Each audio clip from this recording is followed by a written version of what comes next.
আপনি দেখেন সেই সাংবাদিক খালি গায়ে অবস্থায় তার মোবাইল চেক করা হচ্ছে, সেখানে আপনার সে নিজেকে শিবির কর্মী পরিচয় দিয়েছে।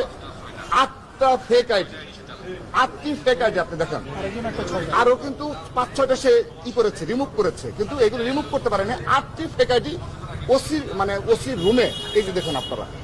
তো তিনি নিজে স্বীকার করছেন। তাহলে আপনি বলেন যে সাংবাদিকের 8টি ফেক আইডি থাকলে তাহলে আমাদের নেতাকর্মীরা বারবার অভিযোগগুলো করছে যে গুপ্ত সাংবাদিক যেন না থাকে, দয়া করে। কিভাবে গুজব ছড়াচ্ছে দেখেন, ওই থানায় গিয়ে একজন মোবাইল নিল, একজন সাংবাদিককে ওনারা নাকি ধরছে। আচ্ছা ধরক, সমস্যা নাই, যদি এটা ওনাদের অধিকার নাই, তারপরে তার ডিভাইস চেক করা সেটা হচ্ছে আইন শৃঙ্খলা বাহিনীর। কিন্তু ওখানে আবিদ ভাইরা সেই ডিভাইস চেক করলো, ছবি তুললো, একজনের দিল মোকাররম বিল্লাহ নামে একজন সাংবাদিক। আচ্ছা, আপনি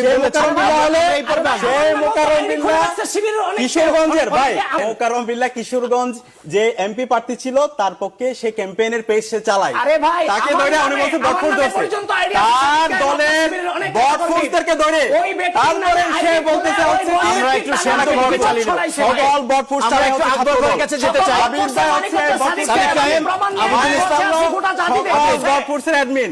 সিল্লায় মার্কেট পাওয়া যায় না, সিল্লায় মার্কেট পাওয়া যায় না।